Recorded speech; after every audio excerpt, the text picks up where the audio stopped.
to chat here a little bit, and hopefully we'll have some people come on board and learn some tactics and strategies that work for accountants and business owners as well.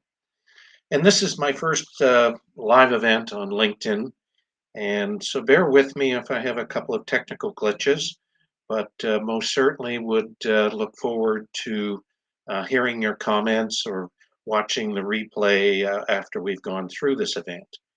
And I also want to um, send my prayers and positive thoughts to the residents of Florida who are about to be hammered by Hurricane Ian. And as many of you know or may not know, I live in Nova Scotia, which is a part of the world which is also prone to many hurricanes. And as you may know as well, that Fiona landed hard in Nova Scotia with much of the province slash state out of the province for a number of days. So wishing those folks in Florida well. Also, I want to share with you what goes on and what uh, a study that was done quite a number of years ago, 3 years ago, by the Slater Group. And it had to do with what business owners felt about their accountants. And it's startling information, but it's something that, as busy as we are, to think that we're invincible and that our clients wouldn't leave us, you'd be dreaming to think that that wouldn't be the case. So, in this study, the 67% of affluent business owners felt that their CAPAs were not proactive enough, and 72% of your clients have changed in the past. I know, having had numerous CPAs work for my businesses or businesses I was managing over the years, I left a few of them because they weren't proactive. 30%, 36%, pardon me, are currently looking for an accountant, and 70% are not aware of what their accountant can do for them. So, that be the case, I'll continue on here and talk about the talking points that I wanted to share today.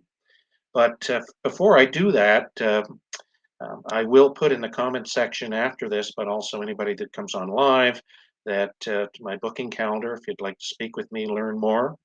And also, I'll have the link for a workshop that I'm holding on October the 18th, which will be very in-depth strategies you can use to build your firm, attract great employees. So, we want to talk about perfect clients. And within every accounting practice, there are perfect clients. I'll bet you probably could name one or two of them right off the top of your head, just like that.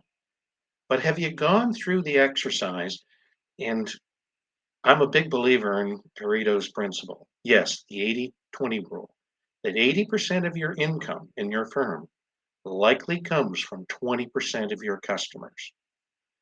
So you better get to know who they are. And the way to do that, of course, is to go in to your files. And who are your largest customers by volume? Yes, there's going to be some audit customers in there, and there's going to be a variety of them. But you're going to have an opportunity to analyze what is it that we do for our top revenue clients. And it's likely going to startle you. But when you do it, go in and take the top 5 or top 10 and go, this is our top revenue producing clients. What is it that we do for these clients? And how do we go about getting more of these clients? And this leads us to the next talking point of, well, now that we know this, how do we go about getting more? Well, we've always heard many times that we'll see them here on, whether it be on LinkedIn or other marketing pieces of in-mail that we get in our box, everybody telling us how wonderful they are. They'll find you all these leads, but leads are useless unless they're qualified. And how do we get to understand and know who our qualified leads are? Of course, who our best clients are within our own business. Then we can embark on a strategy on how we are going to attract more of these people. And many ways we can do that. Where do they hang out? What do they do?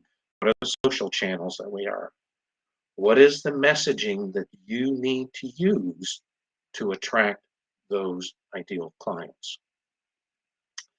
And once you've attracted them, what is the process that you're going to use for onboarding these new people? So there are many steps to this equation. But the other thing you need to consider is in your other 80% of your non-big revenue producing clients, what opportunities do you have within that group of clients who we might want to call B clients or C clients? And do we have an opportunity to move these B and C clients into being A clients? They already like us enough to trust us to do business with us. Well, it's easier to grow revenue from an existing client than it is to attract a new one. So don't forget looking at your own client base and what your offering is to those clients. And remember that 36% of your clients, unless you're an exceptional firm, have got their head up looking.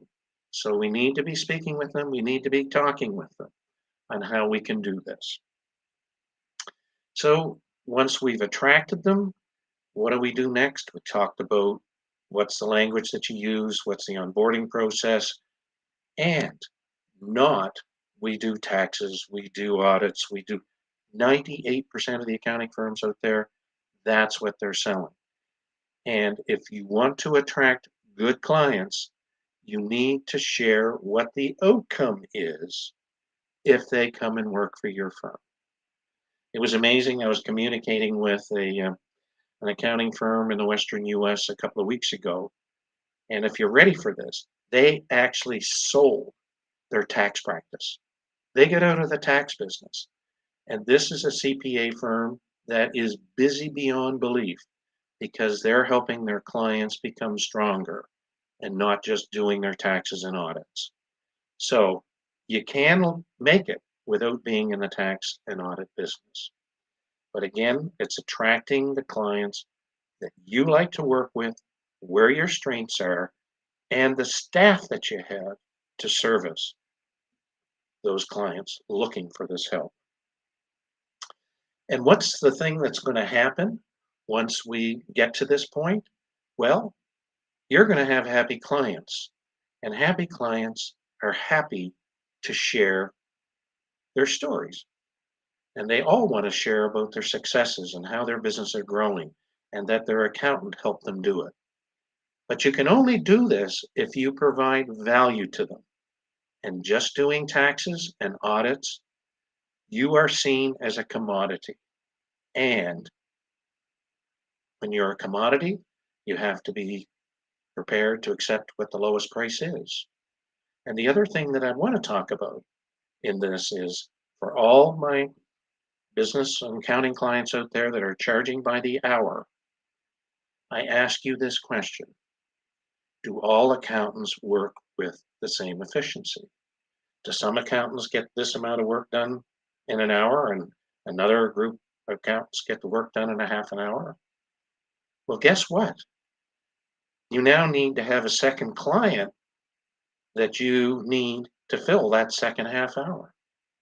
So why would you penalize yourself in charging by the hour instead of by the value because you're efficient and you're good? I've learned this from the call center business, and this is a topic we'll talk about in another live event, and that it's not what you charge per hour, it's what happens in that hour. And your good clients will appreciate it and understand that because you provided them with that top service and what is going on. So, how do we get comfortable in asking these clients for the referral? And we need to get past the point of fear of rejection. They're not going to reject you. Within the accounting business, we already know that we can't pay people, we can't take a revenue from passing on a lead from a client. That may not be the same in all jurisdictions or accounting associations by state or province, but there are still ways to get referrals that come in from your clients, and it's as simple as asking. And if you don't ask, it doesn't happen. So 10 minutes has gone by. I know we talked about this for 20 minutes, about doing this live for 20 minutes. And I would uh, ask that you take a look at this video if you weren't able to come live. Click the link that I'll have in the comment section below this event. And if you'd like to talk to me about more, and also look for the event that I'll be hosting on the 18th of October. It's a in-depth workshop on how accountants can grow $1 million and beyond business without working more because you've got your ideal clients. Thanks, and have a great day. See you soon. Bye-bye.